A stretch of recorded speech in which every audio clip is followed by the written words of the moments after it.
잠깐 같이 기도드리겠습니다.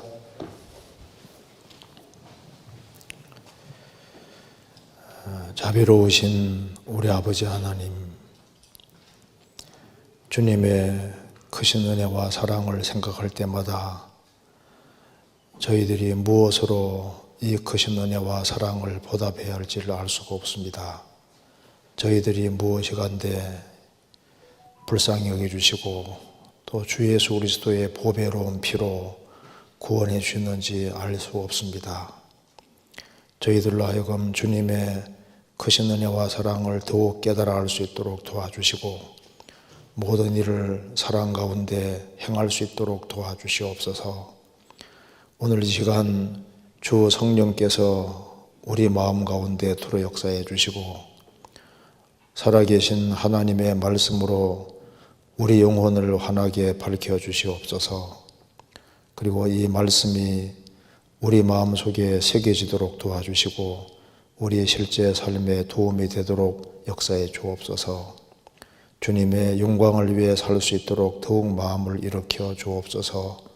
머지않아 주님 앞에서는 그날 칭찬과 영광과 존귀를 얻을 수 있도록 우리의 삶을 다스려 주옵소서. 주변에 불쌍한 이뤄진 영혼들이 너무나도 많이 있습니다.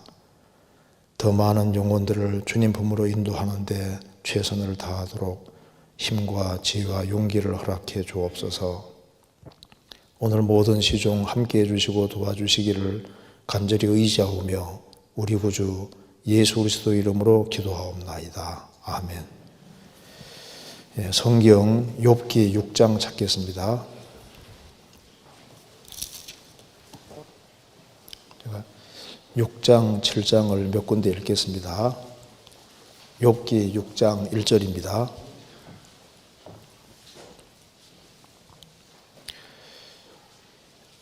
욥이 대답하여 가로되 나의 분하늘을 달아보며 나의 모든 재앙을 저울에 둘 수 있으면 바다 모래보다 무거울 것이라.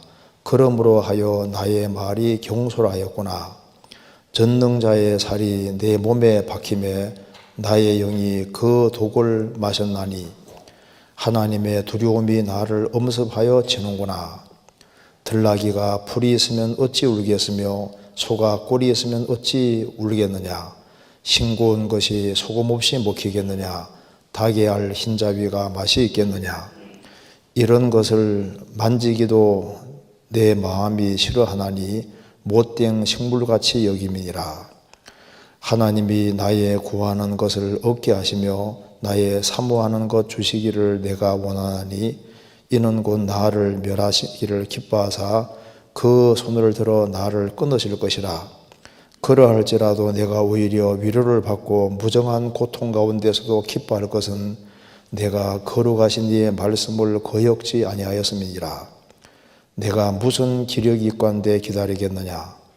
내 마지막이 어떠하겠건대 오히려 잠겠느냐. 나의 기력이 어찌 돌의 기력이겠느냐. 나의 살이 어찌 노쇠겠느냐. 나의 도움이 내 속에 없지 아니하냐. 나의 지혜가 내게서 쫓겨나지 아니하였느냐.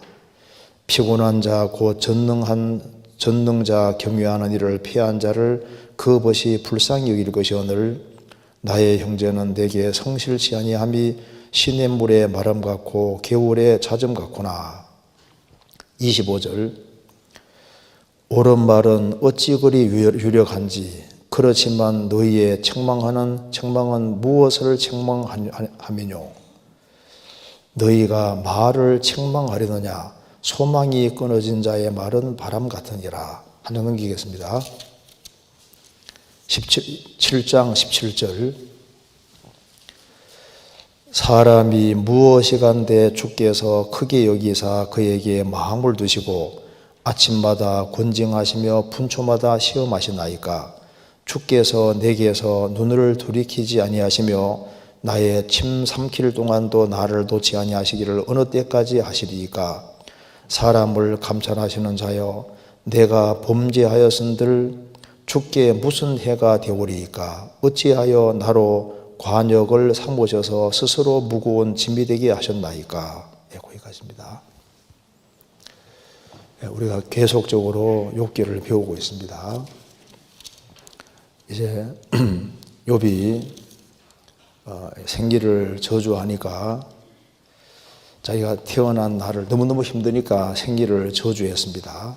그렇게 하니까 이제 엘리바스가 이제 말을 열어서 이제 욥이 얼마나 잘못했는지를 지적을 하면서 너가 이렇게 큰 어려움을 당하는 것은 틀림없이 중죄를 지었기 때문이다. 이렇게 정죄를 했습니다.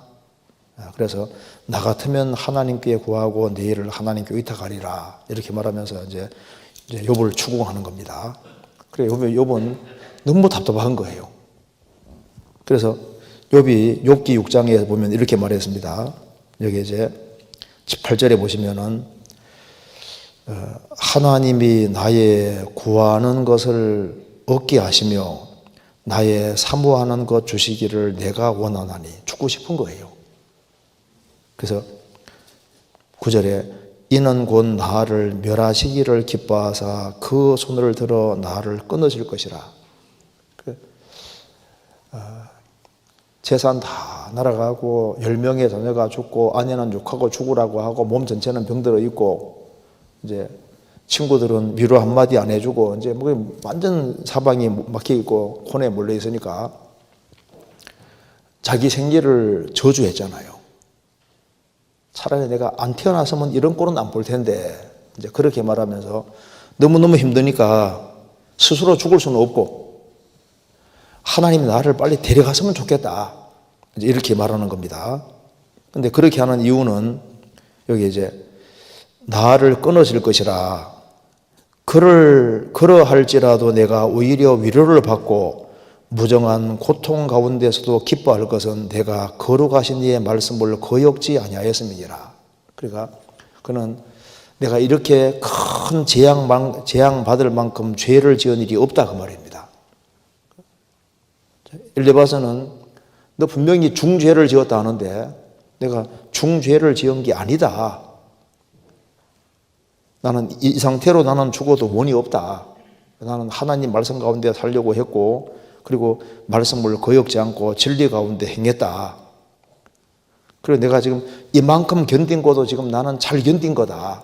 그러면서 말했습니다. 12절에 나의 기력이 어찌 돌의 기력이겠느냐 내 살이 어찌 녹색이겠느냐. 그러니까 이제 돌은 오래 견딜 수 있을지라도 나는 그 살과 피를 가진 인간인데 지금 이만큼 견딘 것도 지금 아주 잘 견딘 거다. 내가 어찌 기력이 돌의 기력이겠느냐.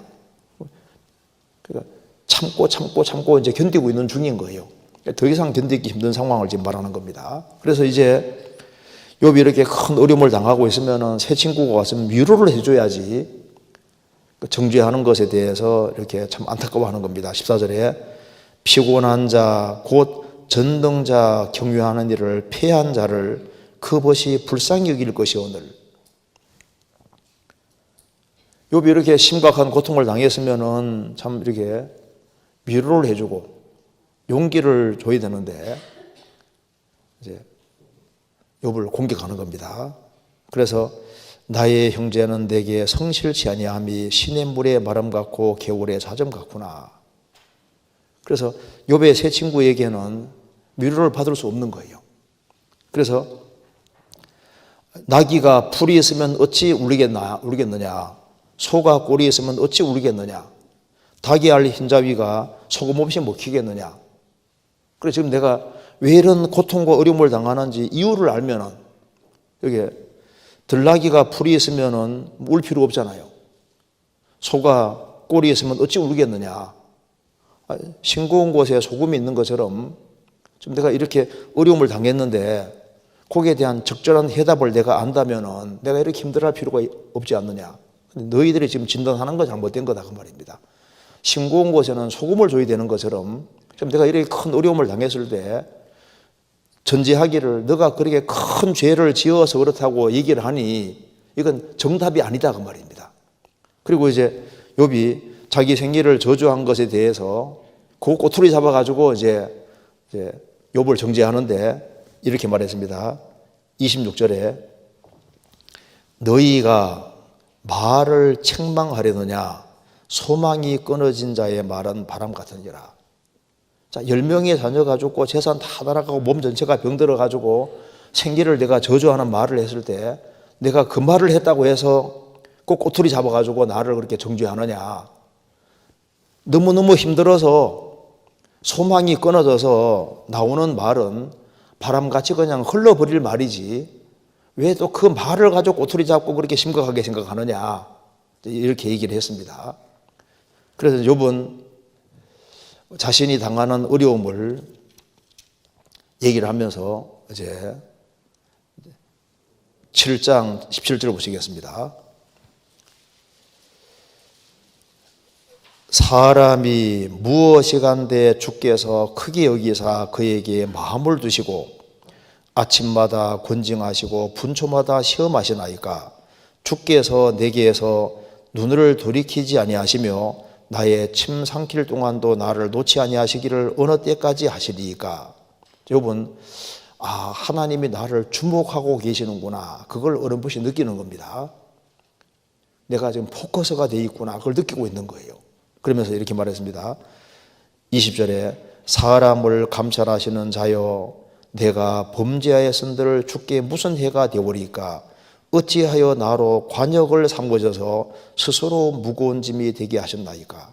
지구상에 이 당대에도 많은 사람이 있는데 하필이면 하나님이 왜 나를 타켓으로 삼았습니까? 이렇게 말하는 겁니다. 나로 관역을 삼아서 화살을 쏠 때 또 맞추는 그곳이 관역이잖아요. 관역.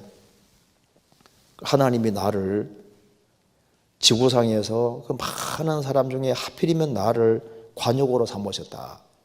왜?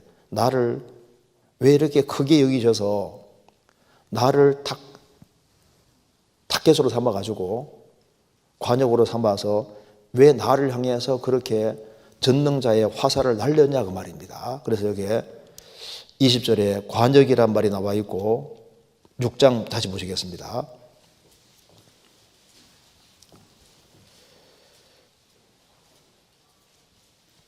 6장 1절에 욥이 대답하여 가로되 나의 분한을 달아보며 나의 모든 재앙을 저울에 둘 수 있으면 바다 모래보다 무거울 것이라. 그러므로 하여 나의 말이 경솔하였구나. 그 너무 힘들기 때문에 자기 태어난 생기를 저주했잖아요.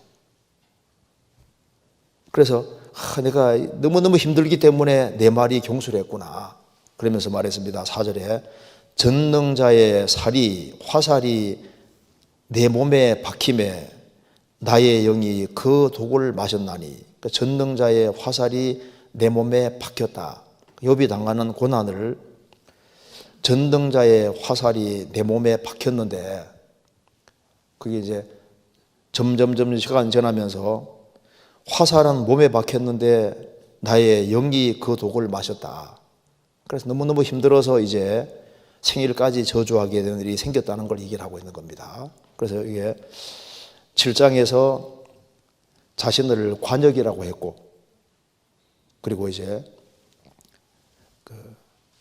6장에서는 전능자의 화살이 관역이 자기인데 자기를 향해서 하나님이 아주 화살을 날렸다는 거예요. 그래서 내가 자신이 정통으로 맞아서 이렇게 지금 고통받고 있다는 걸 얘기를 하고 있습니다. 자, 그래서 오늘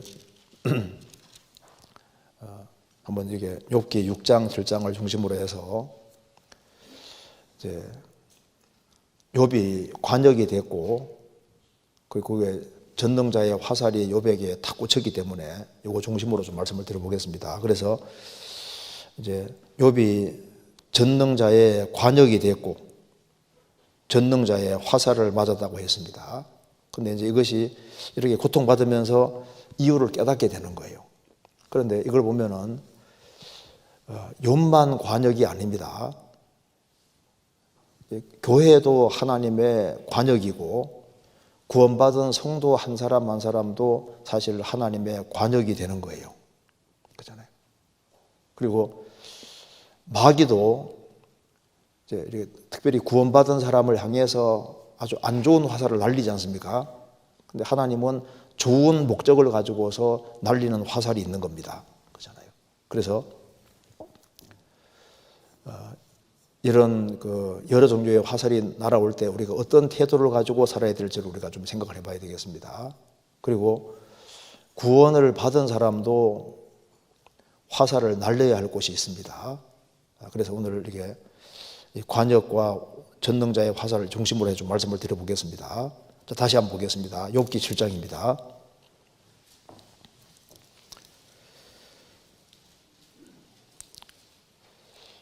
사람이 6장 17절에 사람이 무엇이간데 주께서 크게 여기사 그에게 마음을 두시고, 하나님은 정말 이 우주 안에서 사람을 정말 중요하게 생각합니다. 그 중에서도 구원받은 성도들은 하나님이 더 크게 생각하시지 않습니까? 욥은 자신에 대해서 말합니다. 내 같은 사람이 도대체 무엇이간데 하나님이 나를 크게 여기시고 그에게 마음을 두시고 아침마다 권징하시며 분초마다 시험하시나이까.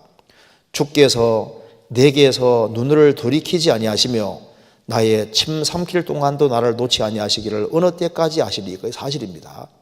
하나님은 한순간도 내게 눈을 돌리는 일이 없잖아요. 그래서 사람을 감찰하시는 자여, 내가 범죄하였던들 주께 무슨 해가 되오리까? 어찌하여 나로 관역을 삼으셔서 스스로 무거운 짐이게 되게 하셨나이까? 하나님이 나를 관역으로 삼으셨다. 그렇죠? 욥이 관역이 된 것이 맞습니다. 자, 이 하나님 만드신 이 대우주 안에서는, 대우주 안에서 하나님의 모든 포커스는 어디 있을까요? 그죠? 어디 있을까요? 태양계 속에 있는 지구에 하나님의 모든 게 딱 집중이 되어 있습니다. 그러니까 이 우주의 사실상 관역은 지구입니다. 하나님의 최고 관심이 딱 집중된, 그리고 화살을 쏠 때 관역 중심으로 쏘잖아요. 관역 중심으로. 그러니까 하나님께서 보실 때 이 우주 안에서 관역은 이게 지구인 거예요. 지구. 지구가 관역입니다. 그리고 이 성경 전체의 주제가 예수님이기 때문에 하나님의 최고의 그 중심, 관역은 예수님인 거예요. 예수님. 예수님의 초림과 재림 중심으로 성경이 다 구성되어 있습니다. 그러면 이 우주 안에서 지구가 하나님의 관역이고, 그 지구에서 구약시대 때 하나님의 최고의 그 관역은 어디겠습니까? 이스라엘. 신약시대 때는 교회입니다. 그래서 노아가 살던 시대에는 하나님이 누구를 관역으로 삼으신 겁니까? 하나님의 그 최고의 아주 포커스는 어디 있는 겁니까? 노아에게. 아브라함 당시에는 하나님의 관역은 아브라함인 거예요. 그래서 구약시대 때는 하나님의 포커스가 하나님이 택한 이스라엘 쪽에 집중이 되어 있습니다. 신약시대 때는 교회인 거예요. 그래서 성경에 보면 이 욥도 자신을 관역이라고 했는데, 예레미야 당시에는 예레미야를 관역이라고 했습니다. 잠깐 찾아보시겠습니다. 예레미야 애가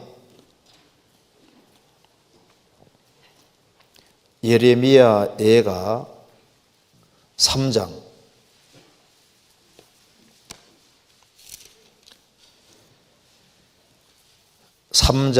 12절.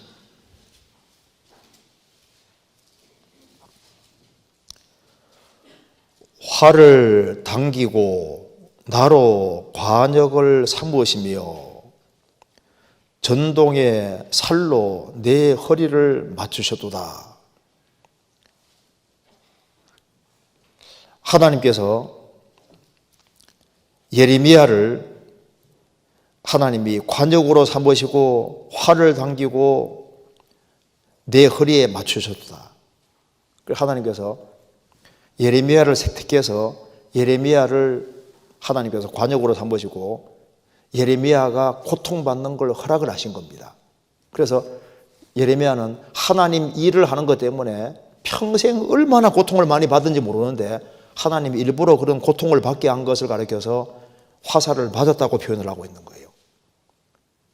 그래서 교회도 일종의 관역입니다. 그러니까 하나님의 최고의 포커스, 최고의 관역 중심은 교회인 거예요, 교회. 그리고 구원받은 한 사람 한 사람 일종의 관역이다 그 말입니다. 그래서 다시 욥기 6장 보시겠습니다. 욥이 관역이 됐고 전능자가 화살을 욥에게 날렸다는 겁니다. 그래서 6장 4절입니다. 전능자의 살이 화살이 내 몸에 박힘에 나의 영이 그 독을 마셨나니 하나님의 두려움이 나를 엄습하여 치는구나. 자, 전능자의 화살이 내 몸에 박힘에 나의 영이 그 독을 마셨나니. 여기서 욥은 지금 알고 있는 것이 있습니다. 사람은 몸만 있는 것이 아니라 나의 영이, 벌써 이 당시에도 사람에게는 영이 있다는 사실을 욥은 확실하게 알고 있는 겁니다. 욥은 이 당대에 가장 아주 훌륭한 참 성도였습니다. 자, 몇 군데 찾아보겠습니다. 욥기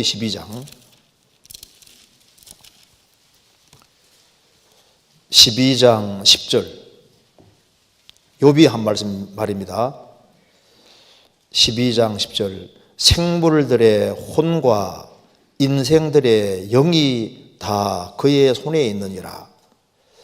생물들에게는 혼까지 있고 인생에게는 영이 있다는 걸 알고 있잖아요. 그러니까 인생들의 영이 다 그의 손에 있느니라. 사람은 육체만 있는 게 아니라 사람에게는 영이 있다 그 말입니다. 욥기 10장 찾겠습니다. 10장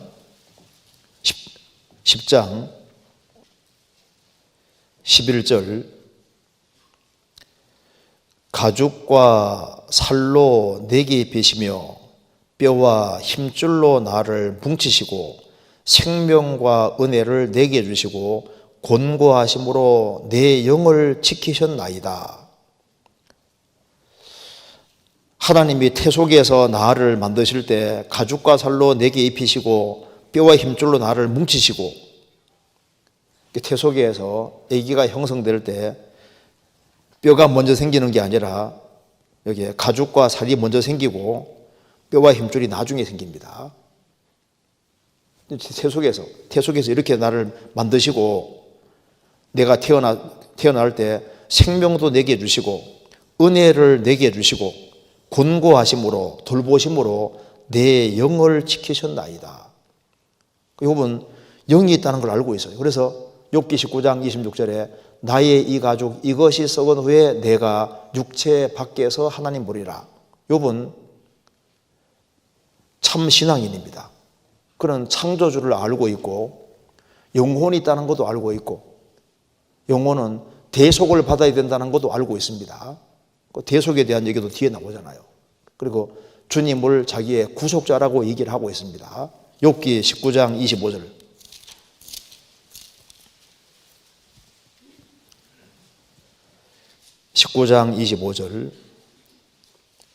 내가 알기에는 나의 구속자가 살아계시니 후일에 그가 땅 위에 서실 것이라.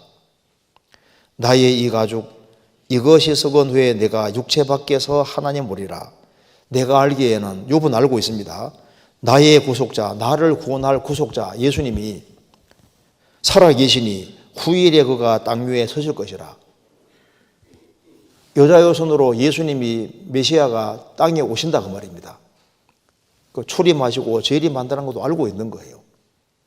그래서 나의 이 가죽 이것이 썩은 후에 내가 육체 밖에서 하나님을 볼 뿐 아니라 부활의 몸을 입고 하나님을 보리라. 여기 이제 육체 밖에서란 말이 두 가지 번역이 가능하거든요. 영역본에도 육체 밖에서라고도 번역한 것도 있고 육체를 가죽으로 번역한 것도 있는데 히브리 원어대로 두 가지가 다 되는 겁니다. 육체 밖에서 볼 뿐 아니라 부활의 몸을 입고도 하나님을 보리라.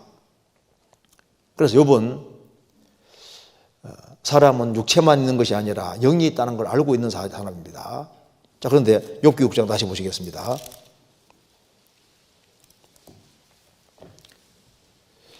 (4절에) 전능자의 살이 화살이 내 몸에 박힘에 나의 영이 그 독을 마셨나니. 이게 무슨 말이냐면은 욥이 처음에 그 전능자의 화살을 맞을 때에는 뭐라 말했습니까? 처음에는 그래도 감사했습니다. 원망 안 했잖아요. 재산 다 날아가고 10명의 자녀가 다 죽었을 때도 주신 자도 하나님이시오 취하신 자도 하나님이시오니 하나님 이름의 영광을 받으실지라 하면서 원망을 안 했습니다. 그렇죠. 그다음에 몸 전체가 병들었을 때도 아내는 욕하고 죽으라 했을 때 우리가 하나님께 복도 받았은즉 화도 받지 않겠느냐 하면서 또 그걸 감사함으로 받았습니다. 처음에는 이제 감사함으로 받았는데 이제 시간이 점점 지나가면서 이제 영혼이 괴로워지기 시작하는 거예요. 그래서 여기에 전능자의 살이 화살이 내 몸에 박힘에 나의 영이 그 독을 마셨나니. 이제 처음에 맞은 건 화살이 몸에 맞았는데 뭐요? 자녀가 10명 죽은 것도 외적인 거잖아요. 밖에서 벌어진 일이거든요. 재산 날아간 것도 밖에서 벌어진 일이고, 그리고 맞은 것도 영혼이 맞은 게 아니라 몸 전체가 병들었다고요. 근데 영혼은 맞은 건 아니었거든요. 그런데 재산 날아가고 10명의 자녀가 죽고 몸 전체가 이제 병들고 너무 아파지니까 이제 속까지 아파지기 시작한 거예요. 그러니까 여기 말하기를 나의 영이 그 독을 마셨나니. 그러니까 영혼이 막 힘들어지니까 이제는 생일까지 저주하게 되고, 그리고 이제 나중에는 이제 막 너무너무 힘드니까 영혼이 막 괴로운 거예요. 괴로우니까 이렇게 말하는 겁니다. 7장 12절에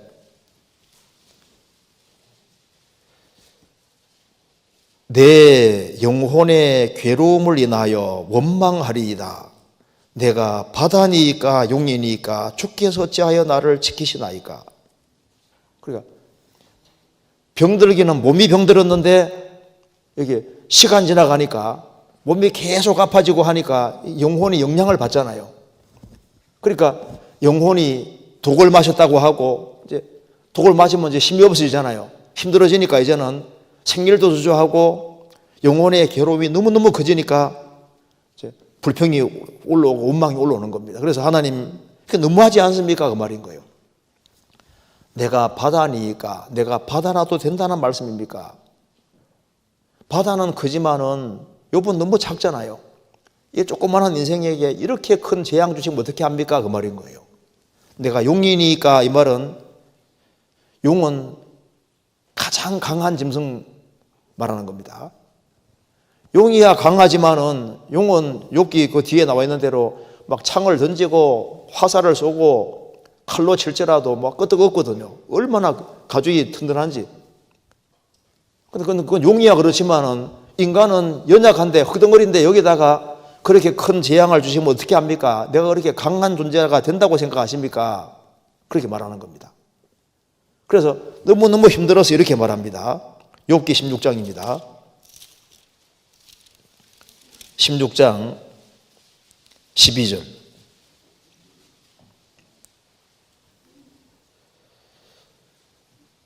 내가 평안하더니 그가 나를 꺾으시며 내 목을 잡아 던져 나를 부스러뜨리시며 나를 세워 관역을 삼으시고 그 살로 화살로 나를 사방으로 쏘아 인정없이 내 허리를 뚫고 내 설계로 땅에 흘러나오게 하시는구나.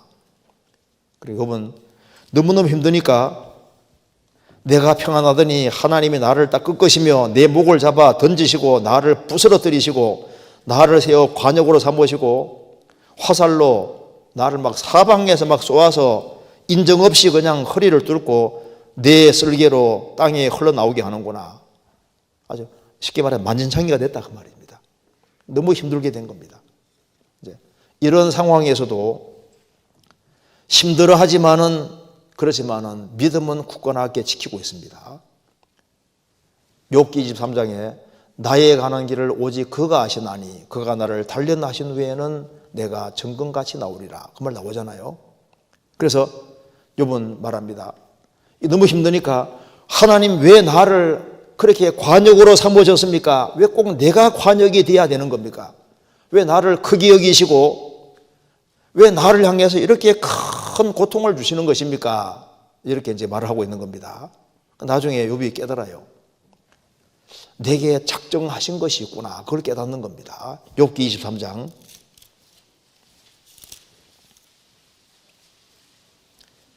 10절.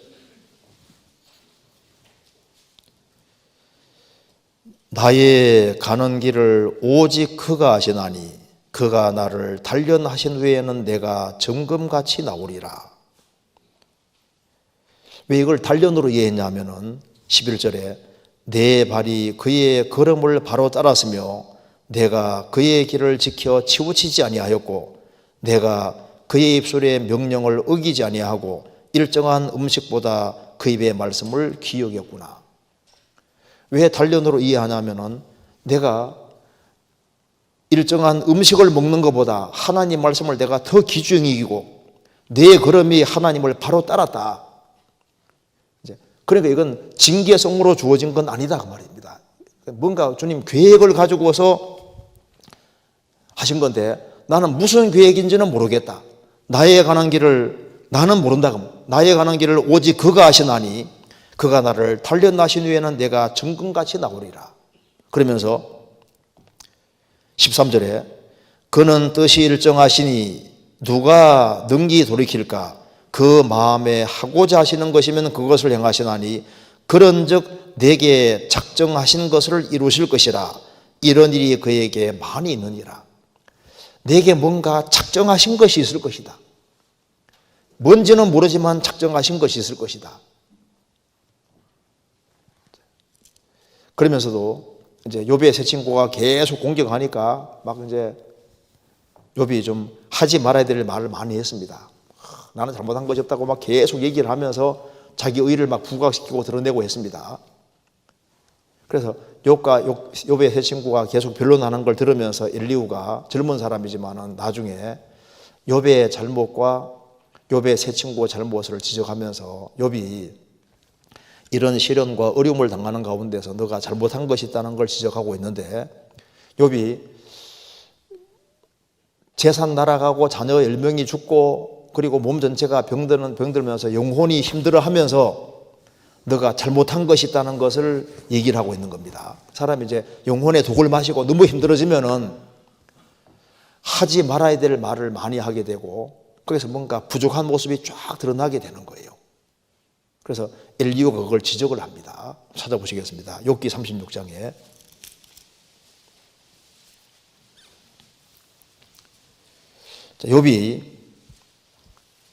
욥의 영이 독을 맞았을 때 이제 몸이 힘드니까 영혼까지 영향을 받아서 너가 잘못한 것이 있다는 걸 얘기를 하고 있습니다. 제일 첫 번째는 여기 제가 한번 읽어보겠습니다. 17절 36장 17절 엘리후가 하는 말입니다. 이제는 악인의 받을 벌이 욥 내게 가득하였고 심판과 공의가 너를 잡았나니 너는 분격함을 인하여 징책을 대적하지 말라. 대속함을 얻을 일이 큰즉 스스로 거듭되게 말지니라. 너가 아무리 의롭고 아무리 잘나서도 너가 하나님 앞에 서게 되는 것은 대속이 아니냐. 구세주에 의해서 구세주의 대속으로 구원받는 건데 너가 아무리 잘한 것이 많다 할지라도 그것이 그리스도의 공로보다 클 수가 있느냐. 너가 잘한 걸 지금 너무 많이 얘기를 했는데 너는 고통 속에서 자꾸 이제 추궁받으니까 잘못했다고 하니까 내가 이렇게 잘했다고 계속하면서 네 의의를 너무 많이 드러냈는데 네가 잘한 거 맞다 하자.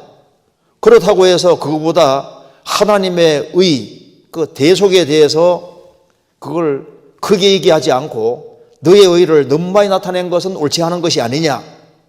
그래서 대속함을 얻을 일이 큰즉 스스로 그릇되게 말지니가 네가 아무리 의로와도 너는 대속으로 천국 가는 거다. 대속으로 구원받는 거니까 네 의를 너무 내세운 건 잘못된 것이 아니냐. 그리고 또 한 가지는 너는 영혼이 너무너무 고통스러우니까 차라리 나 데려가 주시기를 바라고 재앙을 받기를 그렇게 원했는데 그건 하나님 앞에 잘못된 것이다. 그렇게 말했습니다. 20절에 너는 밤 곧 인생이 자기 곳에서 재함을 받는 때를 사모하지 말라. 삼가 악으로 치우치지 말라. 내가 환난보다 이것을 택하였느니라. 아무리 힘들고 고통스러워도 아이고 빨리 죽어야 되겠다든가 죽었으면 좋겠다든가 데려갔으면 좋겠다든가 그런 식으로 하는 건 하나님 앞에서는 합당치 않은 것이다. 너는 악으로 치우치지 말라. 내가 환난을 당하는 것보다 너는 죽음을 택했다. 이건 옳지 않은 거다. 그리고 어떤 경우에도 너는 이제 힘들어하면서 이제 불평하는 마음을 계속 가지고 있는데 그래도 네가 처음에 재앙 만났을 때 하나님을 찬송하지 않았느냐. 주신 자도 하나님이시오 취하신 자도 하나님이시오니 하나님 이름이 찬송을 받을지도 하면서 찬송을 했는데 그 찬송을 그런 어떤 경우에도 계속 하나님을 찬송하는 그런 태도로 살았으면 얼마나 좋았겠느냐. 24절 너는 하나님의 하신 일을 찬송하기를 잊지 말라. 인생이 그 일을 노래하였었느니라. 아무리 힘들어도 그래도 하나님을 찬송해야 된다. 근데 말은 맞는 얘기인데 이런 상황에서 하면 찬송이 나오겠습니까? 엘리야는 근데 정답은 말하고 있는 겁니다. 그리고 이번 영혼의 독을 마셨기 때문에 자기 문제에만 지금 골몰하고 있잖아요. 그래도 눈을 들어서 크신 하나님을 보고 하나님의 일을 궁구해서야 되는 것이다. 37장 14절에 욥이여 이것을 듣고 가만히 서서 하나님의 기묘하신 일을 궁구하라. 욥의 세 친구의 충동을 받아서 자기 아는 거 막 자기를 계속 부각시켰는데 그 어려움 속에서도 하나님을 더 생각하고 하나님의 하신 일을 생각하면 하나님에 대해서 모르는 게 너무 많잖아요. 그래서 어떤 어려움 속에서도 하나님을 더 생각을 했어야 맞는 것이다. 이제 이렇게 말하면서 이제 그 다음에 이제 하나님이 38장에 나타나셔서 이제 욥의 문제를 싹 풀어주시고 이제 나중에 욥을 배나 축복해 주십니다. 그러니까 욥은 어려움 속에서 하나님이 내게 특별한 목적이 있어서 이렇게 했구나. 이걸 이제 깨닫게 되는 겁니다. 자, 그러니까 욥을 하나님이 관역으로 삼으셨다는데 이게 맞는 말인 거예요. 예레미야도 하나님이 자신을 관역으로 삼았다고 했거든요. 그러면 욥만 관역이냐 그 말입니다. 예수님 공생의 당시에 예수님이 하나님의 관역이었습니다. 그리고 하나님께서는 우리가 받아야 될 심판과 저주를 진노의 화살을 예수님을 향해 쏘아서 예수님이 가장 비참하게 십자가 달리는데 그게 전능자의 화살을 우리 대신 맞은 거라고요. 우리가 받아야 될 저주를 예수님이 대신 받아주신 겁니다. 그런데 신약시대에 그리스도인들도 여러 가지 그리스도인들도 그리스도인이 됐다는 것 자체가 뭡니까? 하나님의 택함을 받았고 하나님의 사랑의 대상자가 됐고 하나님이 항상 주목하는 사람이 되어 있으니까 하나님이 나를 향해서도 여러 가지 화살을 날릴 수가 있다 그 말입니다. 하나님은 좋은 목적을 가지고 여러 종류의 화살을 우리에게 날릴 수가 있는 거예요. 그러니까 어떤 경우에도 하나님 찬송하기를 잊지 말아라 이렇게 얘기를 했습니다. 사람이 이제 어려움을 당하면 영혼의 아픔이 있기 때문에 욥처럼 이렇게 부족한 모습을 많이 나타낼 수도 있는 거예요. 그래서 우리가 이제 이런 걸 한번 우리 신앙생활과 연결시켜 좀 같이 좀 생각을 좀 해봐야 되겠습니다. 그래서 하나님이 화살을 날리시는데 마귀는 안 좋은 목적으로 우리에게 화살을 날립니다.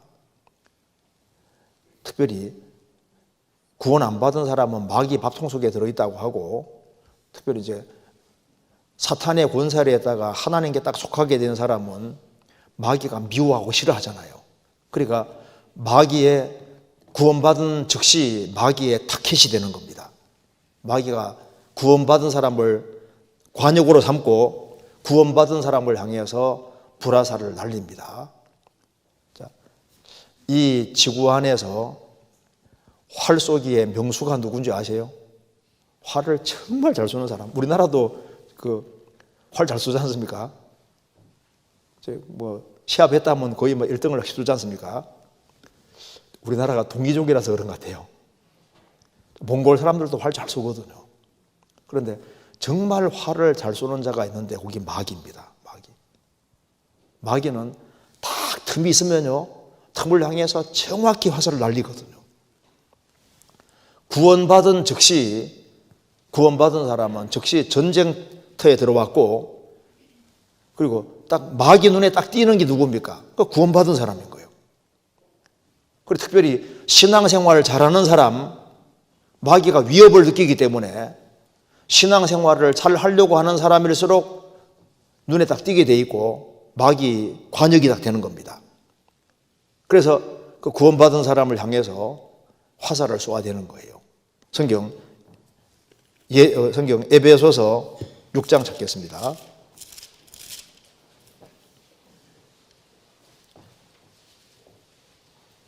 16절에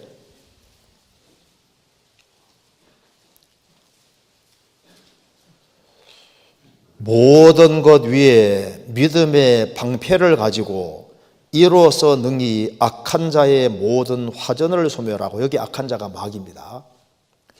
악한 자의 모든 화전을 소멸하고, 악한 자가 불화살을 날리는 거예요. 불화살을. 누굴 향해서? 구원받은 사람을 향해서 불화살을 막 계속 쏘아댑니다. 왜? 그리스도인이 관역이거든요. 마귀가 봤을 때 제일 이제 타켓이 그리스도인인 거라고. 그래서 마귀로 틈을 타지 못하게 하라. 마귀는 딱 이제 틈을 보고 틈만 있으면 삐찍고 들어와서 거기에다가 화살을 쏘아대는데, 이게 화살은 화살인데 불화살이니까 한 대만 맞아도 이게 퍼지는 거예요.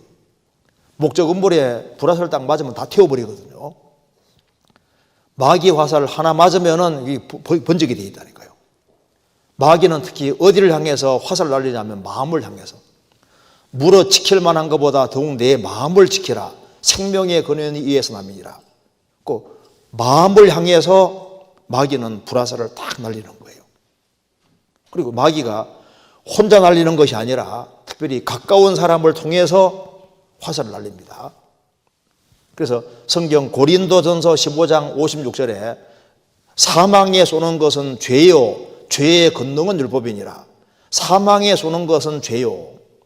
이게 마귀 세력이 화살을 막 계속 날려서 그 화살에 딱 맞아서 죄를 범하면은 죄의 권능은 율법이니라. 그 죄를 지으면은 율법이 이놈하고 잡아가잖아요. 그 마귀는 배후에서 죄 짓도록 부추기는 역할을 하는 겁니다. 그런데 화살을 쏘는데 마귀는 누구 통해 쏘냐 하면은, 물론 환경을 통해서도 쓰지만은 내 가까운 사람을 통해서도 화살을 쏩니다. 특히 뭘 통해 쏘냐 하면은 이게 혀의 말을 통해서 쏘는 거예요.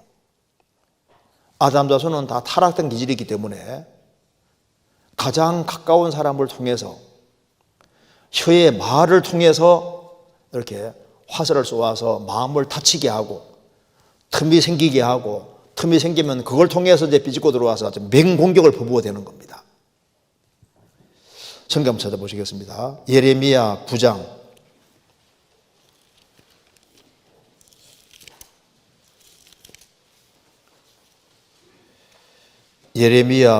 8절입니다.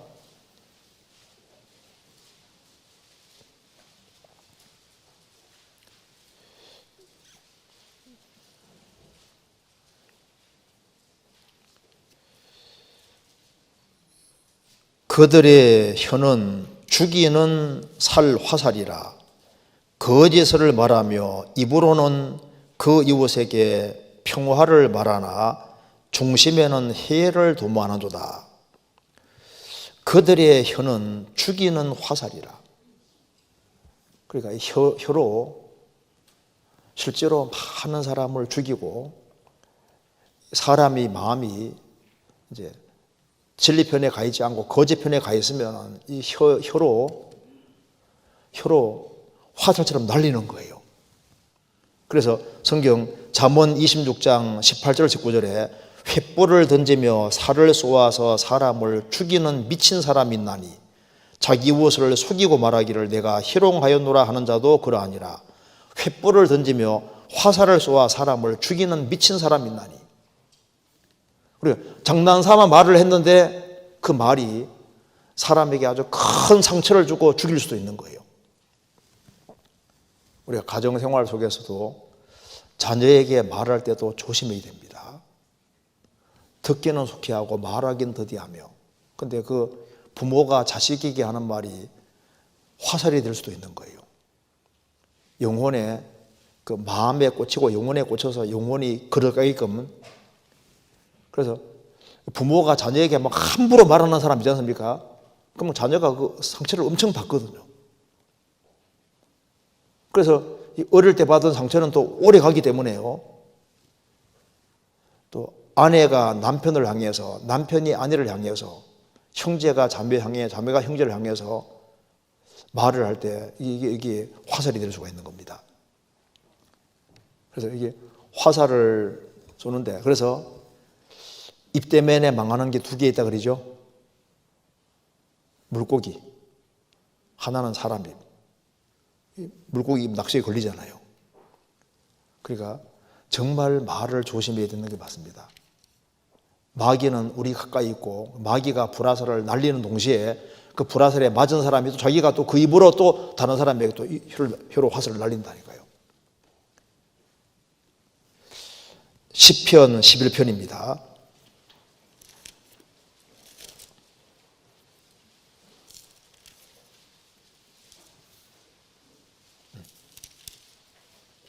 여기 잠언 25장 찾겠습니다.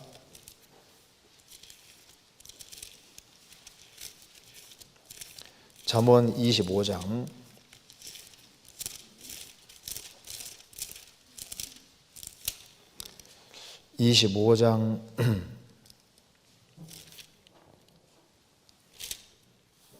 18절 제가 읽겠습니다.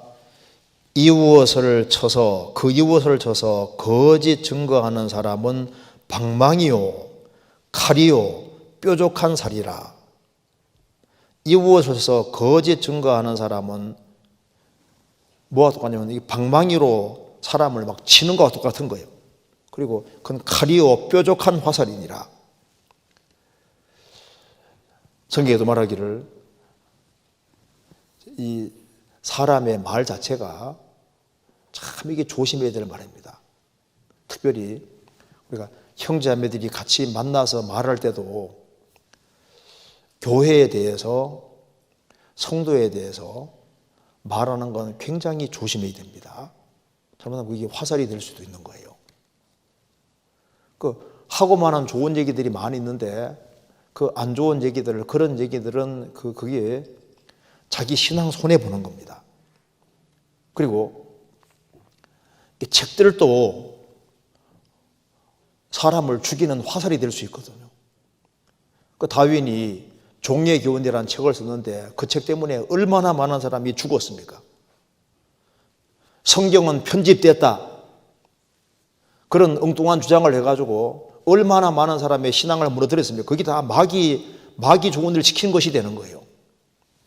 니체가 신은 죽었다. 그 책 때문에 짜라투로스는 이렇게 말하였다는 그 책이지 않습니까? 신은 죽었다고 했을 때 그런 말이 이게 뾰족한 화살이 되는 겁니다.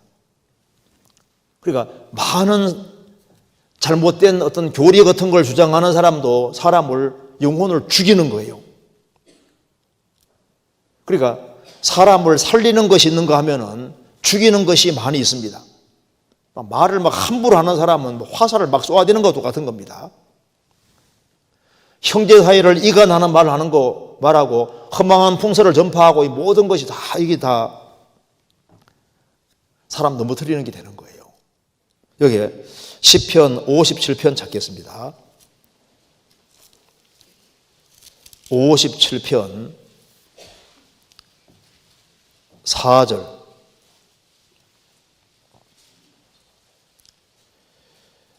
내 혼이 57편 4절 내 혼이 사자 중에 처하며 내가 불 사르는 자 중에 누웠으니 곧 인생 중에라. 저희 혀는 창과 화살이요 살이요 저희 혀는 날카로운 칼 같도다. 내 혼이 사자 중에 처하며 내가 불 사르는 자 중에 누웠으니 곧 인생 중이라.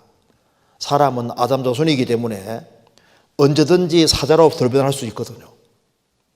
내가 사자들 중에 처하고 불사르는 자 중에 누웠으니 곧 인생 중이라. 인생이 그만큼 갑자기 돌변할 수 있는 겁니다. 저희 이는 창이요 화살이요 저희 혀는 날카로운 칼 같도다. 그래서 입의 말이 참 이게 참 무서운 겁니다. 그래서 마귀는 화살을 날리는데 여러 사람 통해서 날리는데 불신자 통해서도 날리고 성도를 통해서도 날릴 수 있는 거예요. 그 화살을 잘 안 맞도록 조심해야 됩니다. 그래서 가룟 유다는 어디 맞았습니까? 유다는 돈이라는 화살에 맞았잖아요. 마귀가 가룟 유다에게 예수 팔리는 생각을 집어넣었습니다. 그걸 쏙 받아들였습니다. 그러니까 돈이라는 화살에 맞아서 결국은 자살로 인생 마칩니다. 데마는 바울 사도의 동역자인데 데마는 이 세상을 사랑하여 나를 버리고 데살로니를 갔다고 했습니다. 세상 사랑이라는 화살에 맞은 거예요. 아브라함 조카 롯도 애굽에 내려갔다가 올라오면서 세상 사랑이라는 화살에 맞아서 소돔으로 갔잖아요. 그래서 불 가운데 없는 군이 됐습니다. 어떤 사람은 술이라는 화살에 맞아서 한 잔만 받아 그 한 잔이 두 잔이 되고 결국은 술이라는 화살에 맞아서 가정을 파괴시키고 담배 한 까치는 괜찮잖아. 어떤 사람 담배라는 화살에 맞아서 그 하나가 꼬여서 연색으로 꼬여서 격교로 가는 그런 일도 있습니다. 삼손은 육신의 정욕이라는 화살에 맞았습니다. 솔로몬도 아내를 너무 많이 거느려서 나중에 정신이 좀 약해질 때 우상 숭배를 했잖아요. 다윗도 육신의 정욕이라는 화살에 맞았습니다. 그래서 관음죄를 지었습니다. 사람이 여러 가지 이유로 화살에 맞는데 책 읽는 것도 조심해야 됩니다. 어떤 사람은 잘못된 학설을 받아들여서 목회자 중에도 잘못된 학설을 받아들여서 비틀거리고 망하는 사람도 있잖아요. 어떤 사람은 신앙생활 잘 하다가도 이단적인 교리 받아들여서 신앙생활이 희청하거든요. 뭘 보고 들을 때 조심해야 됩니다. 참 걱정, 유튜브 같은 거 잘못 보다가 그 잘못된 화살을 맞아서 신앙이 희청하고 어떤 사람은 동창생을 만났는데 동창생과 교제하다가 이상하게 신앙 중심이 아니라 신앙에서 흐트러지는 대화하는 중에 잘못된 화살을 맞아서 마음이 흐트러질 수도 있는 거예요. 화살 맞으면 힘이 없어집니다. 무기력이잖아요. 욥은 마귀가 날리는 화살은 잘 피한 사람입니다. 그러니까 이 마귀의 편에서 날리는 화살을 잘 피하는 게 상책이거든요. 그 어떻게 하는 것이 피하는 길이냐? 성경 한번 찾아보시겠습니다. 시편 91편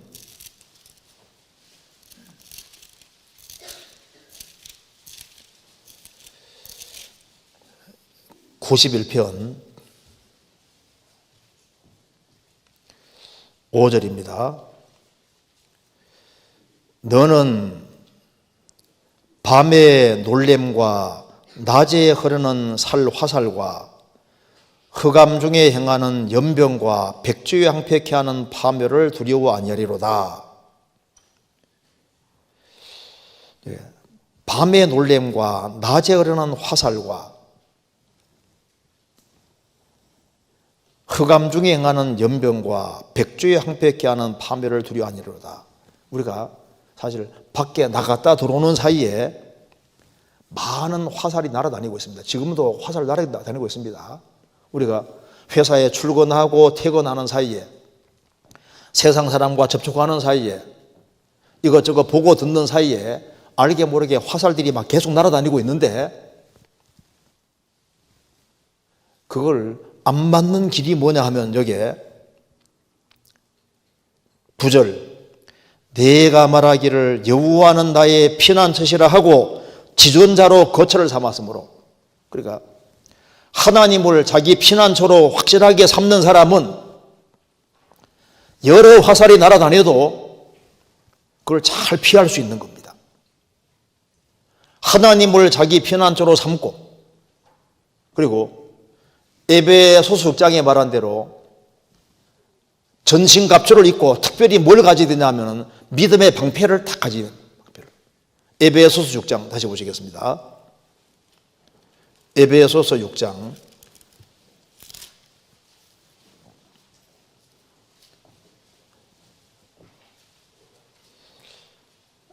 하나님의 전신갑주를 입으라고 말씀하시면서 16절에 모든 것 위에 믿음의 방패를 가지고 이로써 능히 악한 자의 모든 화전을 소멸하며, 믿음의 방패를 가지고, 모든 것 위에 믿음의 방패를 가지고, 믿음의 방패가 있으면 탁탁 다 막을 수가 있는 거지 않습니까?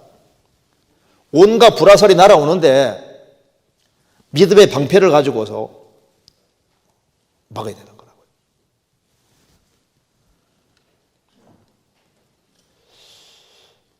그래서 이 믿음이 확실하게 되는 게 참 중요합니다. 믿음은 방패와 똑같은 거예요.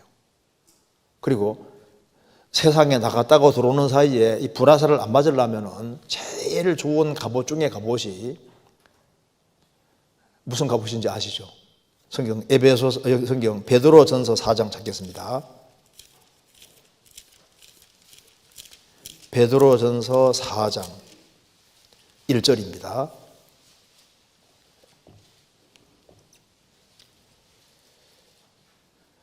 그리스도께서 이미 육체의 고난을 받으셨으니 너희도 같은 마음으로 갑옷을 삼으라. 이는 육체의 고난을 받은 자가 죄를 그쳤음이니. 예수님이 육체의 고난을 받으셨으니 너희도 같은 마음으로 갑옷을 삼으라. 우리가 같은 마음으로 갑옷 삼으라. 갑옷이 뭐냐면은 예수님이 고난 받으신 것처럼 나도 기꺼이 고난 받겠다. 고난 받는 삶에 들어가면은 죄에서 멀어지는 거예요. 주님을 위해서 바쁘게 살고 신앙 안에서 부지런히 살아가면은 죄에서 자연스럽게 멀어지고 그 화살을 안 받게 되는 거라고요. 표대가 분명하고 표대항에서 열심히 달려가는 사람은 다른 유혹을 다 피할 수가 있는 겁니다. 그리고 제일 좋은 길 중에 좋은 길은 화살이 날아다니는 곳에 안 다니는 것이 상책인 거예요. 그래서 성경 잠언 4장에 말하기를 사특한 자의 첩경에 들어가지 말며 악인의 길로 다니지 말지어다. 그 길을 피하고 지나가지 말며 돌이켜 나갈지어다. 그 반대편으로 가라고 말입니다. 그 화살이 많이 다니는 쪽으로 갈 필요가 없는 거예요. 뭐 카바레라든가 뭔지 모르지만 이렇게 그런데 죄 유혹이 많은 쪽으로 안 가려고 생각하는 게 최선이잖아요. 최선. 그리고 단독으로 있으면은 마귀 공격당하기 있습니다. 주님은 양 떼로 인도하시기 때문에 같이 모이는 것을 좋아해야 되는 거예요. 그래서 단독으로 있기 좋아하고 무리에게서 스스로 떠나는 사람, 그런 사람은 마귀 타켓이 되기 쉬운 거예요. 그래서 마귀가 화살을 계속적으로 날리는데 그 화살을 피할 수 있는 길이 주님 안에 딱 거하면서 공동체, 그리스도인들이 모이는 무리를 좋아하는 사람은 마귀 화살을 피하기가 실제로 쉬운 거예요. 그렇잖아요. 그리고 이제 하나님 안에서 같이 교제하는 가운데 믿음이 점점 커지니까 방패가 커지는 거라고요. 보라스를 날리도 탁탁탁 막을 수 있지 않습니까? 그러면서 세상 사람들이야 죄 가운데 살든 말든 욥기 1장에 말한 대로 나귀는 풀을 뜯고 소는 밭 갈고 있는데 나귀야 풀 뜯고 한가하게 살든 말든 그건 그쪽 얘기고 우리는 소처럼 일터에 들어와 있으니까 전쟁터에 들어와 있으니까 비정한 가고 가지고 사는 거예요. 그러니까 구원받지 아니한 사람과 구원받은 사람은 사는 방식 자체가 다른 겁니다. 그래서 마귀의 화살을 잘 피하는 그 사람이 능력 있는 삶을 살게 되는 거예요. 욥이 왜 힘차게 살 수 있었냐면 마귀의 화살을 잘 피했잖아요. 요셉은 화살을 얼마나 많이 맞았습니까? 그런데 잘 피했어요. 요셉이 만일 화살을 맞았으면 능력 있게 살 수가 없고 총리가 될 수 없습니다. 성경 창세기 49장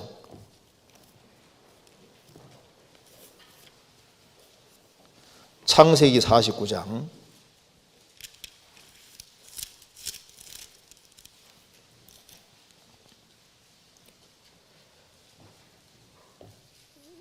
23절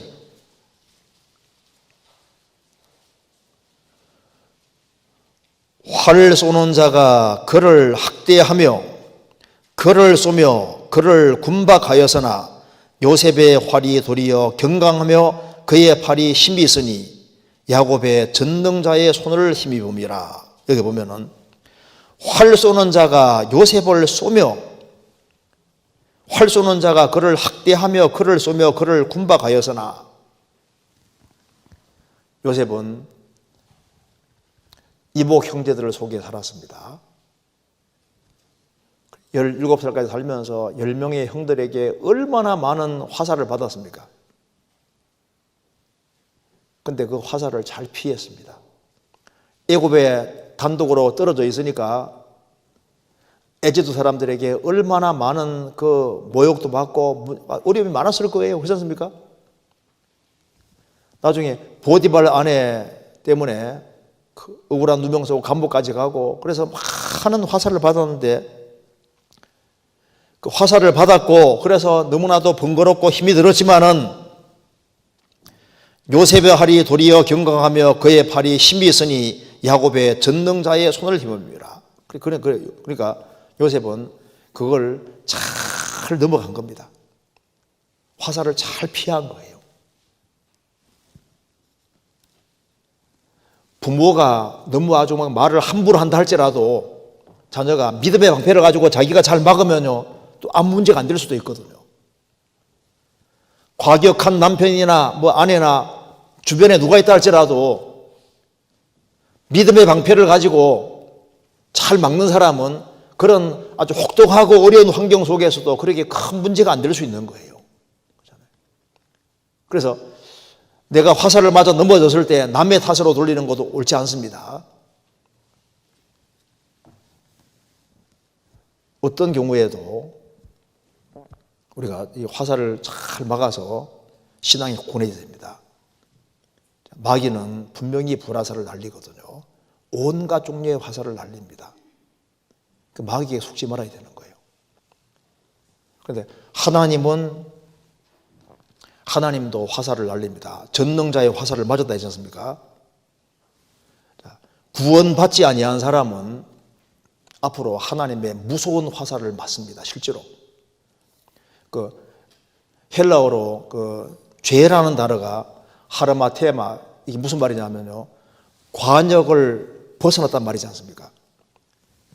이 관역에 탁 맞아야 되는데 관역을 벗어나는 게 죄거든요. 그러니까 하나님이 원하시는 것이 있는데 거기에서 완전히 벗어나서 살아가는 시대가 우리 시대는 막 살아가는 시대거든요. 하나님을 등지고 마음대로 살아가는 시대인데 하나님의 진도의 화살을 안 맞을 거냐 그 말입니다. 맞습니다. 앞으로 이 은혜 시대가 끝나면은 무서운 하나님의 진도의 화살이 날아오는데 그 7년 혼란이거든요. 무서운 진도의 화살이 실제로 날아옵니다. 신명기 32장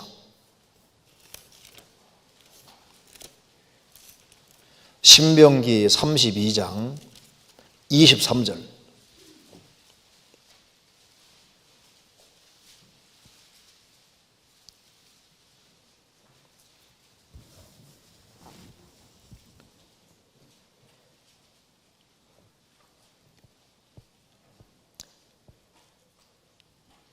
여기 보면은 23절에 내가 재앙을 그들에 위해 쌓으며 나의 살을 다하여 그들을 쏘리로다. 이게 무슨 말이냐면은 이스라엘이 하나님께 불순종하니까 하나님께서 이스라엘에게 내가 재앙을 이스라엘 위에 쌓으며 나의 화살을 다하여 그들을 쏘리로다. 그래서 이스라엘이 하나님께 끝까지 불순종하니까 하나님이 나의 화살을 다하여 그들을 쏘리로다. 이스라엘에게 아주 무서운 심판을 내렸습니다. 그래서 그 뒤에 읽어보면 이스라엘 민족이 전 세계에서 아주 고통받는데 이방인들 너무 좋아하지 말아라. 이제 이 은혜의 시대 끝에 이제 이방인도 끝까지 이제 불순종하면은 이런 일이 벌어집니다. 34절. 이것이 내게 쌓이고 내 곳간에 봉하였지 아니한가. 보수는 원수 갚는 것은 내 것이라. 그들의 실족할 그때에 갚으리로다. 그들의 혼란 날이 가까우니 그 당할 일이 속히 임하리로다. 이게 이방인들이, 여기 이방인들에게 하는 말입니다. 이방인들이 실족할 때가 뭡니까?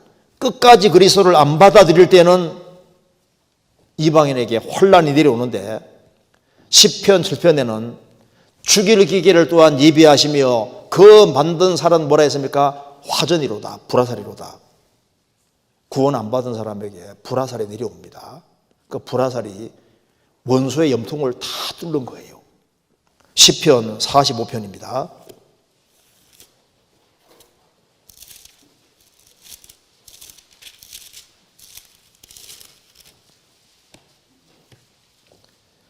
(5절입니다)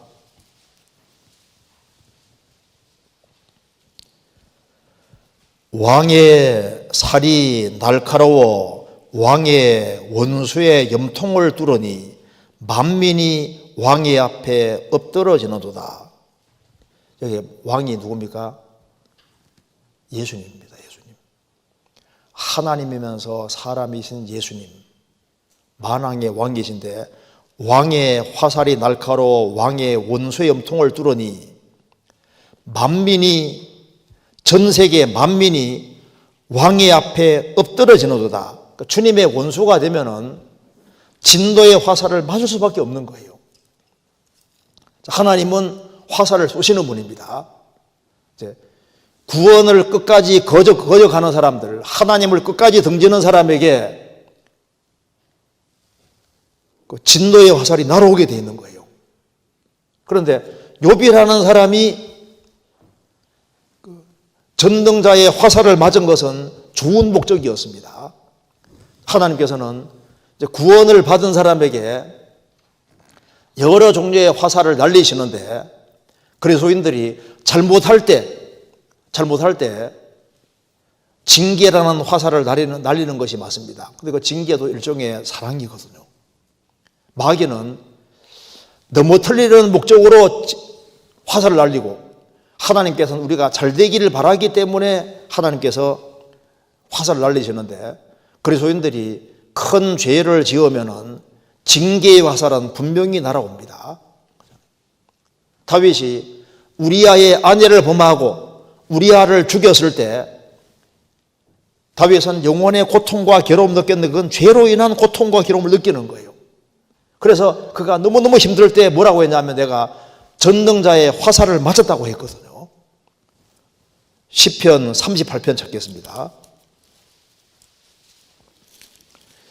우리아의 아내를 범하고 우리아를 죽였을 때 이야기입니다. 시편 38편 1절. 여호와여 주의 노로 나를 책하지 마시고 분노로 나를 징계치 마소서. 주의 화살이 나를 찌르고 주의 손이 나를 심히 누르시나이다. 주의 진노로 인하여 내 살에 성한 곳이 없으며 나의 죄로 인하여 내 뼈에 평안함이 없나이다. 내 죄악이 내 머리에 넘쳐 무거운 짐 같으니 감당할 수 없나이다. 다윗이 살인죄와 간음죄를 지었으니 인간이 지을 수 있는 죄는 다 지었지 않습니까? 가장 큰 죄를 지었습니다. 그래서 주의 화살이 나를 찌르고 징계가 왔다 그 말입니다. 주의 손이 나를 심히 누르시노니 너무 고통스러운 거예요. 그리스도인이 생을 살아가는 가운데 구원을 받고 난 이후에는 하나님이 그 사람 구원받은 사람을 하나님의 아들로 다루시기 때문에 그 아들이 잘못을 범할 경우에 거기에 합당한 화살이 날아오게 돼 있는 거예요. 그 화살 맞으면은 아픕니다. 잘못하면 죽어요. 그래서 구원을 받은 사람이 격결로 갈 경우에 징계라는 것이 오고 너무 큰 잘못을 범하면 어떻게 뭐라 했습니까? 하나님이 죽여서도 데려간다고 했지 않습니까? 여러 종류의 화살이 날아올 수 있는 겁니다. 그래서 개인도 죄 때문에 비틀거리고 교회도 죄가 들어오면 교회도 휘청거리는 겁니다. 그런데 주님은 어떤 화살을 날리든지 성도에게 날리는 것은 다 유익을 위한 거예요. 그런데 욥이 맞은 화살은 이것은 정말 주님이 징계로 주신 것이 아니라 특별한 목적을 가진 화살을 날리신 겁니다. 그래서 욥이 당한 그 큰 고난은 축복이었던 거예요. 그래서 그리스도인들에게 하나님께서 여러 종류의 화살을 날리시는데 하나님께로부터 우리가 이제 표적이기 때문에요. 우리가 관역이기 때문에 우리를 향해서 하나님이 끊임없이 많은 것을 날려주시는 겁니다. 우리를 향해서 축복을 계속 보내주고 있는 거예요. 자, 그리스도의 사랑을 우리에게 지금 계속 쏟아붓고 있습니다. 그렇죠? 구원 받을 때부터 지금까지 하나님 은혜라는 은혜가 화살처럼 지금 우리에게 계속 우리에게 그리스도인이라는 관역을 향해서 하나님이 계속 쏟아부었던 거예요. 자기 아들을 아끼지 않고 우리에게 주신 바로 그 하나님께서 모든 것을 은사로 주지 아니하시겠느냐 우리에게 계속 쏟아붓고 있습니다. 은혜와 사랑을 계속 쏟아붓고 있잖아요. 그런데 그 하나님이 우리에게 날리는 정말 화살 중에 정말 좋은 것 중에 하나가 이게 시련이라는 화살인데 고난이라는 화살인데 이것이 정말 좋은 것입니다. 시편 57편 보시겠습니다.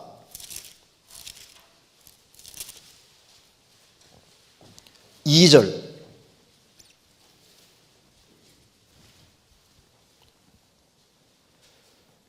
내가 지극히 높으신 하나님께 부르짖으며 곧 나를 위하여 모든 것을 이루시는 하나님께로다. 저가 하늘에서 보내사 나를 삼키려는 자의 비방에서 나를 구원하실지라.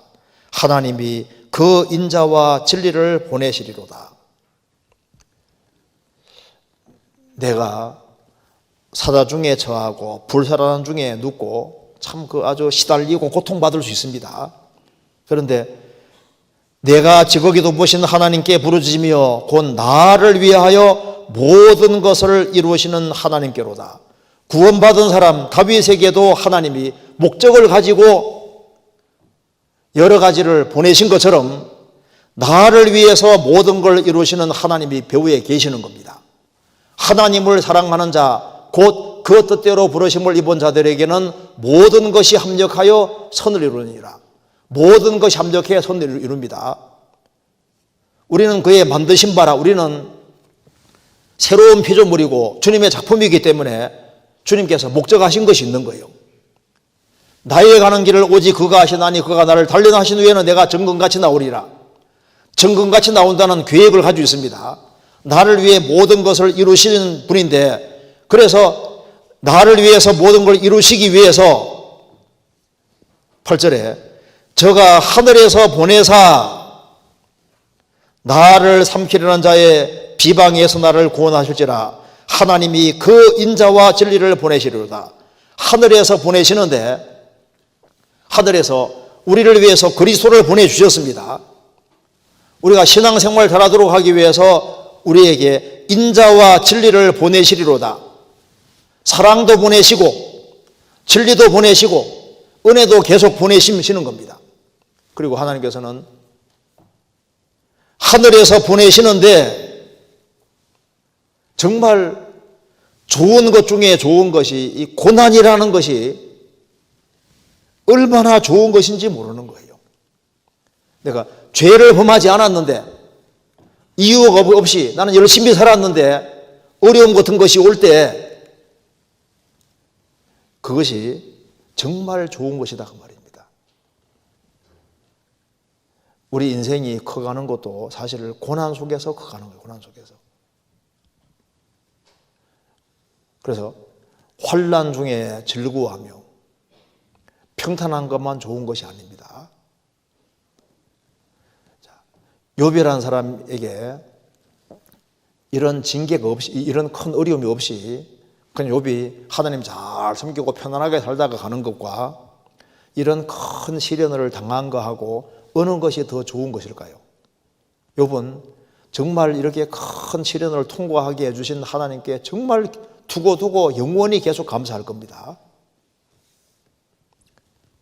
저가 하늘에서 보내사, 하나님이 무엇인가를 계속 보내시는데 하나님은 예수님 보내셨고 생명과 경건에 속한 모든 걸 보내시고 우리에게 좋은 약속도 보내주시고 인자와 진리도 보내시고 온갖 것을 다 보내주시는데 그 중에서 정말 감사함과 감사함을 받아야 될 것이 있다면 시련, 고통, 어려움, 그것이 정말 우리에게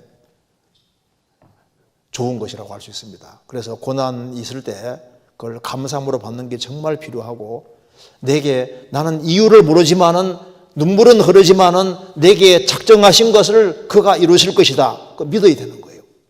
사실인 겁니다. 그리고 우리가 쏘아야 될 관역이 있습니다.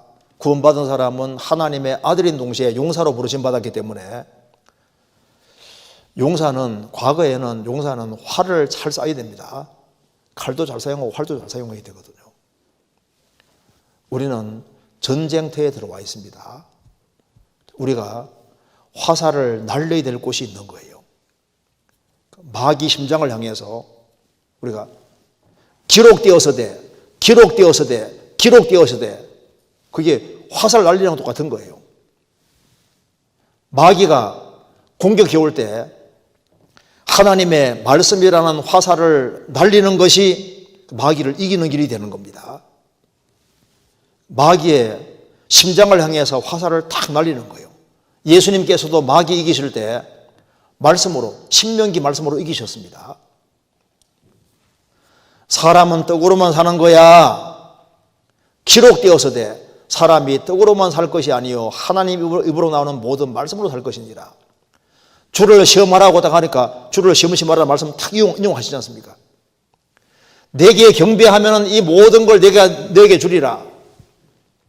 주 너의 하나님께 경배하고 그만 섬기라 하였느니라. 다 말씀으로 이기셨습니다. 우리도 하나님 말씀으로 마귀를 이기는 거예요. 우리가 신앙생활하고 성경을 배우는 것은요, 성경 한 말씀 한 말씀 화살을 지금 많이 가지는 것이 되는 거예요. 그리고 신앙생활 바르게 하는 것은 화살을 잘 날리는 것을 배우는 겁니다. 성경 10편 18편입니다.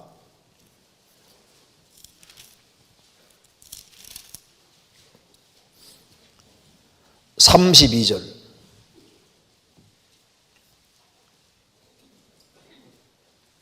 이 하나님이 힘으로 내게 띠띠우시며 내 길을 완전케 하시며 나의 발로 암사슴 발갛게 하시며 나를 나의 높은 곳에 세우시며 내 손을 가르쳐 싸우게 하시니 내 팔이 놋 활을 당기도다. 하나님이 다윗에게 전쟁케 하려고 힘으로 띠띠우시고 나의 발로 암사슴 발같게 빠르게 움직이게 하시고 나를 나의 높은 곳에 세우시며 내 손을 가르쳐 싸우게 하시니 내 팔이 놋활을 당겨도다. 놋활 당기는 건 이건 막 굉장히 힘이 좋아야 됩니다. 놋활을 당겨도다. 예수님께서는 예수님 자신을 화살이라고 했습니다. 구원받은 한 사람 한 사람도 일종의 화살인 거예요. 하나님 아버지께서 3년 반 동안 예수님이란 화살을 날리셨는데 예수님은 3년 반 공생애 하셨는데 가장 능력 있게 행하셨지 않습니까? 한 사람이 구원받았을 때 구원받은 사람들 중에 화살로서 세상에 보내지는 겁니다. 성경 찾아보시겠습니다. 이사야 49장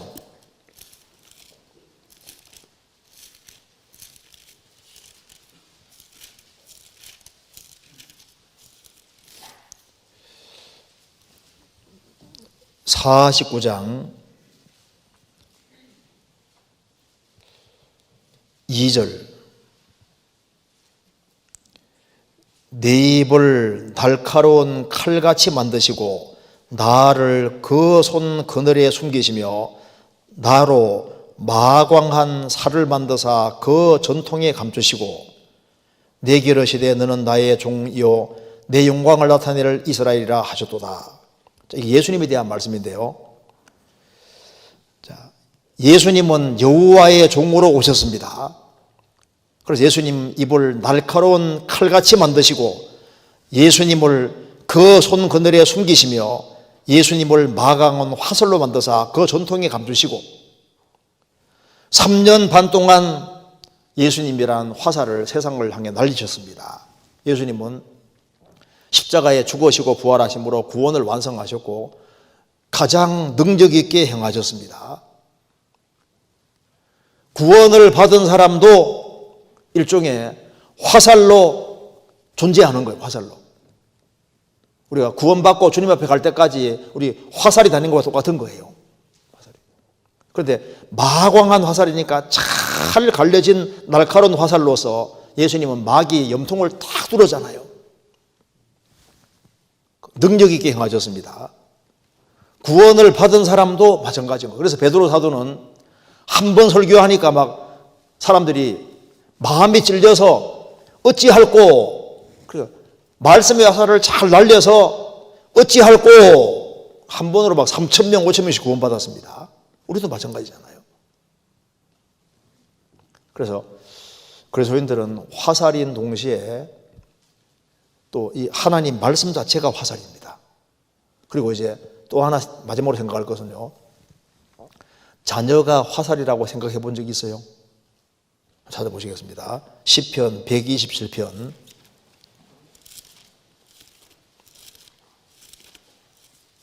127편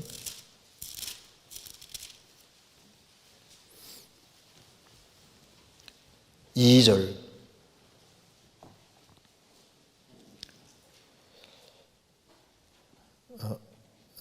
127편 3절입니다. 자식은 여호와의 주신 기업이요 태의 열매는 그의 상급이로다.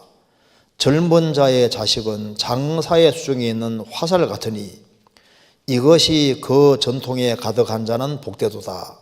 저희가 성문에서 그 원수와 말할 때 수치를 당치 아니하리로다. 자, 자식은 여호와의 주신 기업이요 태의 열매는 그의 상급이로다. 자녀를 잘 키우면은 자녀를 잘 키운 그 사람은 그게 자기에게 영원한 기업이 되고 상이 되는 거예요. 일개의 촌부가 자녀를 구원의 길로 인도하고 자녀가 신앙생활을 잘하도록 도왔으면요 대기업을 일군 것보다 나라를 건국한 것보다 더 큰 일을 하는 겁니다. 그 자녀의 신경을 많이 써야 되는 것이 맞습니다. 그래서 한 사람이 신앙생활을 잘할 때 그 배후에 누가 있냐면은 그 어머니의 눈물이 있고 그 어머니가 있는 어머니. 그리고 특별히 어릴 때 자녀를 신경을 많이 써야 됩니다. 우리 시대는 특별히 자녀의 신경 많이 써야 되거든요. 여기 말하기를 젊은 자의 자식은 장사, 용사의 수중에 있는 화살 같으니 이것이 그 전통에 가득한 자는 복되도다. 우리가 구약시대를 하면 자식을 많이 낳아야 되거든요. 신약시대 때는 그렇게 성경이 꼭 그렇게 명령한 것이 없으니까. 그래서 자녀가 잘 자라면은 장사의 수중에 있는 화살, 용사의 수중에 있는 화살은 능력이 있잖아요. 그것처럼 자녀가 신앙생활을 잘하도록 이렇게 이끌어 놓으면은 그 자녀가 세상에 나가서 하나님께 영광 돌리고 교회 안에도 귀하게 쓰임받고 그리고 영혼을 건지고 세우는데 귀하게 쓰임받을 때 그것이 능력이다 그 말입니다. 그 자녀를 잘 키우는데 신경을 써야 되고 그리고 자녀가 깃길로 가도 하나님께 바짝 매달려서 하나님의 도움을 구해서 기어코 제자리에 갖다 놔야 됩니다. 젊은 자의 자식은 장사의 수중에 있는 화살 같아. 그래서 자녀를 잘 키워서 세상에 내놓으면은 거기서 교회 안에서도 귀하게 쓰임받고 세상에 나가서도 빛과 소금이 되고 그렇게 해서 예수님이 3년 반 동안 능력 있게 행하신 것처럼 마강원 하설로서 능력 있게 행하신 것처럼 이 세상에서도 우리는 세상의 빛과 소금이니까 세상에서도 그리스도인들이 능력 있게 행해서 사람들을 건지고 세우는 데 쓰임받게 되도록 할 때 그것이 부모에게도 영광이 되고 상이 되는 거예요. 그래서 우리가 신앙생활을 하는 데 있어서 우리 자신과 그리고 자녀들 신경을 좀 많이 써야 될 것 같습니다. 그래서 오늘 우리가 간단하게 관역과 화살에 대해서 같이 생각을 해봤습니다. 우리가 관역이라는 건 우리가 너무 소중한 존재라는 겁니다. 우리가 하나님 모실 때 그리스도인 자체를 하나님이 관역으로 모시고 그리스도인을 향해서 온갖 좋은 것을 다 쏟아붓고 계신 거예요. 부모는 자녀를 위해서 온갖 것 다 쏟아붓는 것처럼 하나님 우리가 잘 되기 원하시기 때문에 우리에게 온갖 것을 다 붓는데 그 중에서 글로 좋은 화살을 보내는데 그 중에 하나가 정말 고난이라는 화살인데 특별히 고난을 받고 있는 일이 있다면요 이게 축복이라고 생각을 하시고 감사함으로 받고 그리고 어려운 것을 용감한 마음으로 탁 뛰어넘어야 되는 것이 필요할 겁니다. 같이 기도하시겠습니다. 은혜와 사랑이 충만하신 하나님 아버지, 저희들을 주의 보배로운 피로 구원해 주신 것을 감사합니다. 저희의 발걸음을 말씀 위에 굳게 세워주시고 말씀 가운데 걸어갈 수 있도록 더욱 역사해 주시고 도와주옵소서. 코로나19 이 어려운 시절을 믿음으로 잘 이겨나갈 수 있도록 도와주시고 주님의 영광을 나타낼 수 있도록 더욱 역사해 주시고 도와주옵소서. 교회 가는 일에 주님이 항상 앞서 행해 주시고 주의 역사와 능력을 더욱 나타내 주옵소서. 우리의 사랑하는 가족들, 친척들, 이웃들에게도 이 귀한 복음을 더욱 담대히 증거할 수 있도록 도와주시고 우리 모두를 귀하게 사용해 주옵소서. 주 예수 그리스도 이름으로 기도하옵나이다. 아멘. 찬송 같이 부르시겠습니다. 은혜 찬송 114장입니다.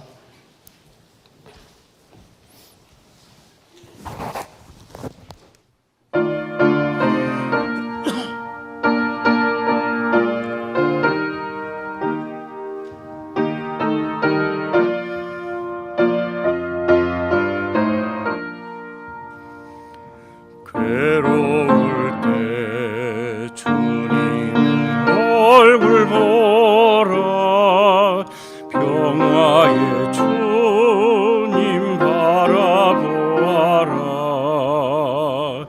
세상에서 시달린 친구들아 위로의 주님 바라보아라 눈을 들어 주를 보라 내 모든 염려 주께 맡겨라 슬플 때에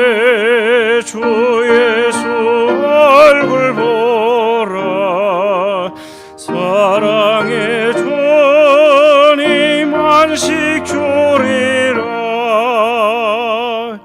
힘이 없고 내 마음 연약할 때 능력의 주님 바라보아라. 주의 이름 부르는 모든 자는 힘주시며 늘 지켜주시리. 눈을 들어 주를 보라. 내 모든 염려 주께 맡겨라. 슬플 때에 주 예수 얼굴 보라.